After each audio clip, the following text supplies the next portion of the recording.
I vividly remember the day I married Tessa Langford, standing there in my rented tuxedo, feeling like the luckiest guy alive. She looked gorgeous in her white dress, smiling at me like I was her whole world. Yet, as soon as we stepped into her family's orbit, I sensed something was off. Her mother, Judith, greeted me with this tight-lipped smile, the kind you give to someone who's overstayed their welcome. It wasn't warm. It wasn't authentic.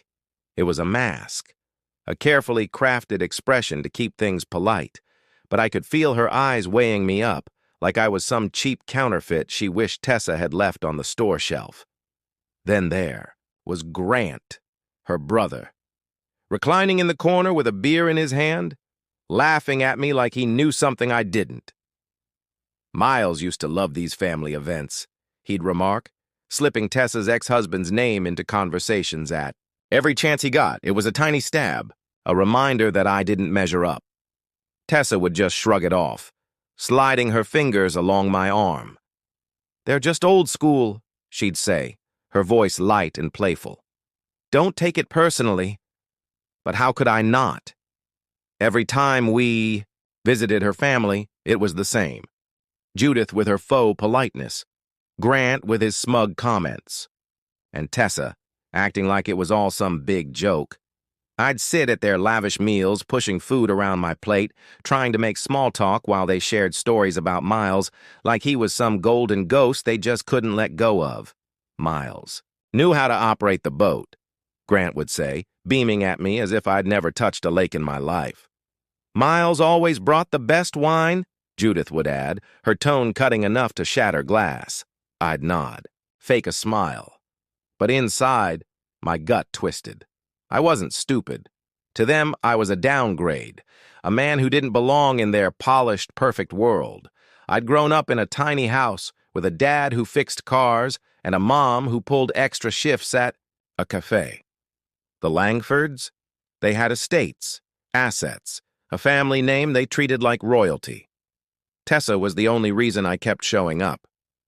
She'd grip my hand under the table, whisper something ridiculous in my ear, and for a moment I'd think maybe I was overreacting. She loved me, didn't she? That's what I told myself, every time I caught Judith staring at me like I was dirt on her shoe. Every time Grant chuckled at some inside joke about Miles. But the truth? The truth was creeping in, slow and steady, like a shadow I couldn't shake. I wasn't just an outsider, I was a mistake, and the worst part? I was starting to wonder if they were right. I'd lie awake at night next to Tessa, listening to her soft, steady breathing, wondering how long I could keep pretending I belonged in her life. Her family didn't want me here, and no amount of her.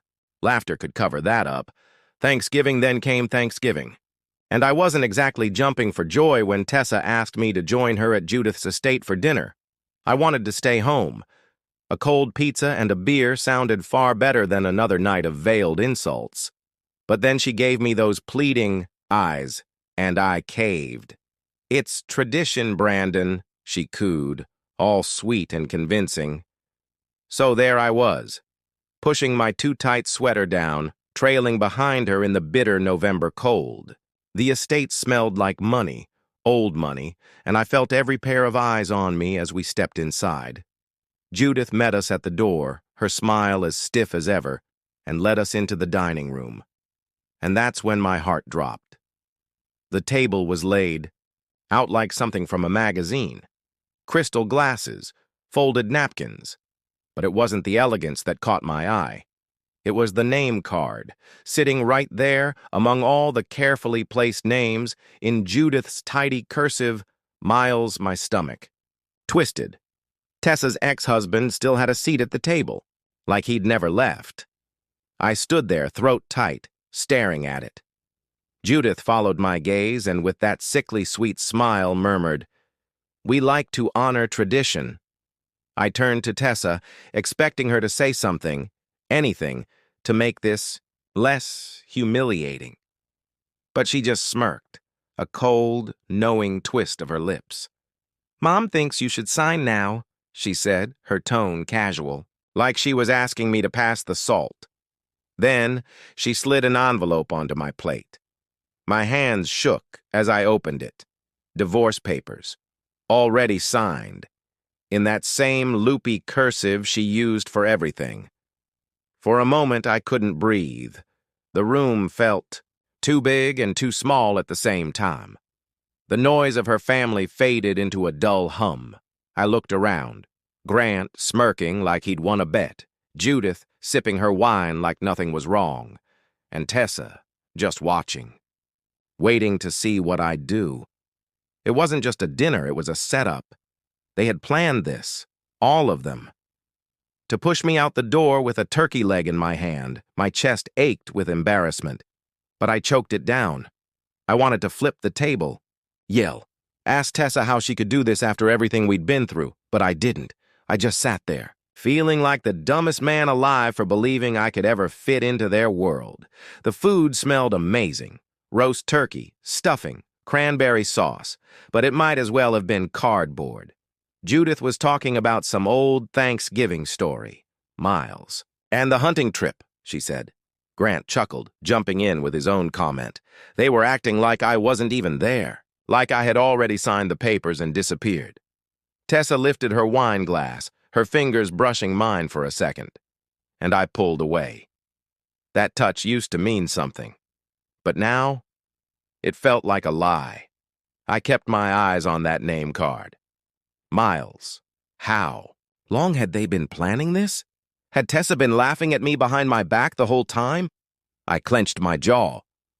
But I didn't let them see me break. Instead, I reached into my pocket and pulled out my phone. If tradition matters so much, I said, keeping my voice steady, let's honor this one too. I tapped the screen, and the room fell silent. Miles. Voice filled the air, sharp and irritated. Tessa, stop dragging me into your family's games. I'm not getting back with you. I don't care what your mother thinks. The words hit like a bomb. Judith's fork clattered against her plate. Grant's wine glass slipped from his fingers. And Tessa, her smirk vanished. Her mouth opened, then shut. I leaned back in my chair, folding the divorce papers in my lap, and offered them a small, tight smile. Care to explain? Silence. Nobody spoke. Because they all knew. I wasn't the downgrade they thought I was. I was the man who had just turned their entire little game upside down, and for the first time in a long time, I felt like I'd won. Wiped his face, murmuring something I couldn't get. But I didn't care. My eyes focused on Tessa, waiting for her to say something, anything, that might make sense of this. She didn't. She simply sat there in silence, like a kid caught sneaking. Candy who knows the game's up. Marina shook her head, her voice shaking. I trusted you, Tessa. I thought we had something real. That stung me too, in an odd way. I wasn't the only one she'd hurt. The apartment felt smaller now, the walls closing in with all their lies and secrets.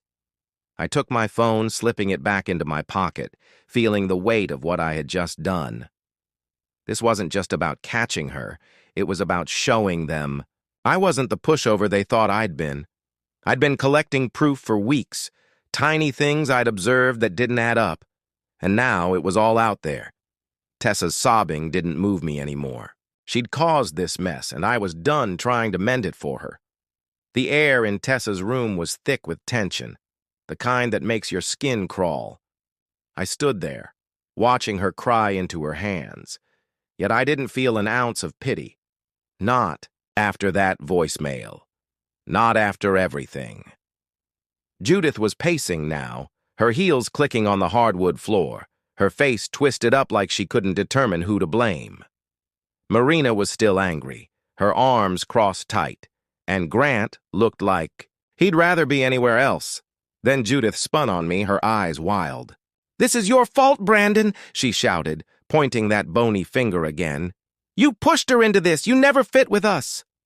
I just stared at her, letting her words bounce off me. She was grasping at straws, and we all knew it. She turned